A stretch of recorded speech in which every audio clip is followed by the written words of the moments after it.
फिर एक साथी ने, हमारे अध्यक्ष जी ने कहा कि खूब जीतू पटवारी रोज मेहनत करता है।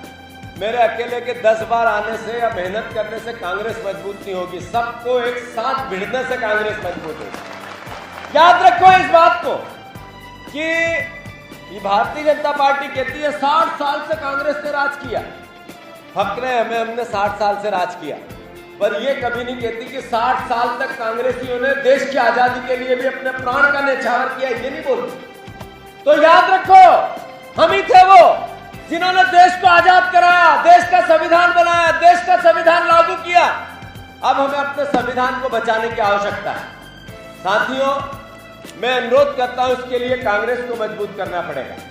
जैसा कि अभी चंदन यादव जी ने कहा कि ये वर्ष संगठन संघर्ष का पर्व है, मैं भी रोज बोलता हूं, यहां सागर में भी बोल के गया कि हम आगे समय आएगा जब हम चाहते हैं कि पंचायत कांग्रेस कमेटी का हम गठन करें, हमारे फ्रंटल का ऑर्गेनाइजेशन पंचायत में उतारे, हमने शहरी क्षेत्र में मोहल्ला कमेटियां बनाए, हमारे पार्षद पहले से लड़ाई लड़े और जीते।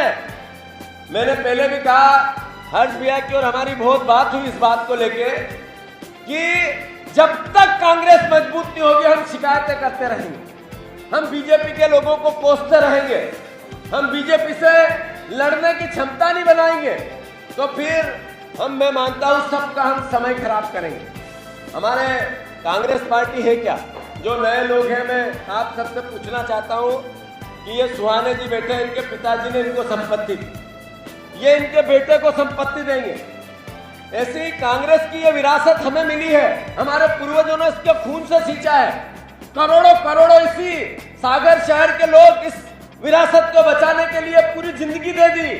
ये जितने बुजुर्ग बैठे इनने भी पूरी जिंदगी लगा दी कांग्रेस में। आखिर ये भी कांग्रेस की विचारधारा भी एक संपत्ति है हमारी। अगर इसकी रक्षा हम नहीं करेंगे तो कौन करेगा?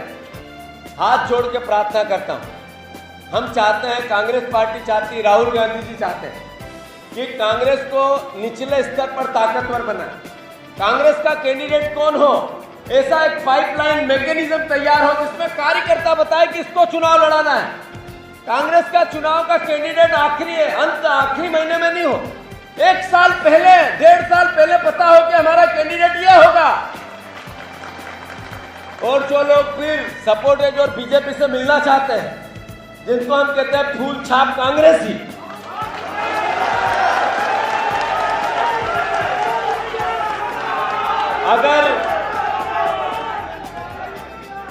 अगर वो भी ये चाहते हैं कि पार्टी के निर्णय के साथ खड़े नहीं रहना चाहते, तो उनको भी धन्यवाद करें।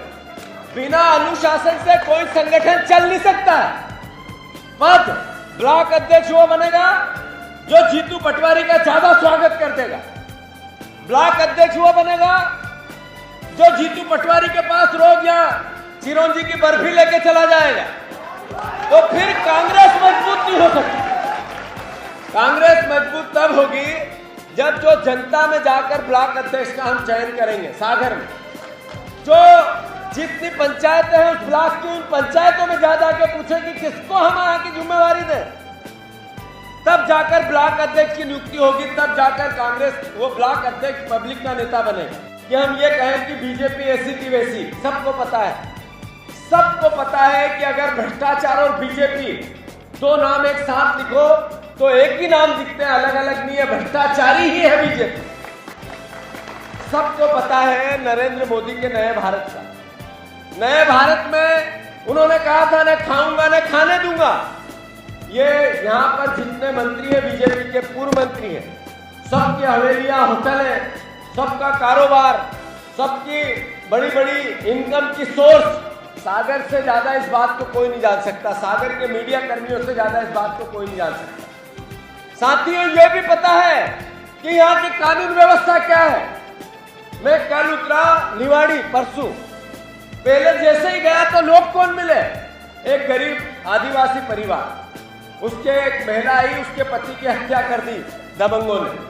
हत्या तो कर दी, उसके बाद वो पुलिस के पास बार बार जाती, पुलिस उसके पकड़ने नहीं जाती, सबसे पहले एफआईआर ही नहीं लिखती। एक ऐसी महिला जिसका छोटा एक बेटा था, उसकी हत्या पुलिस एक दबंगों ने कर दी, पुलिस उस दबंग के घर तक नहीं जा पाई। दूसरी उससे आगे बढ़ा टीकमगढ़, 3 दलित परिवार के लोगों को जिंदा जला दिया।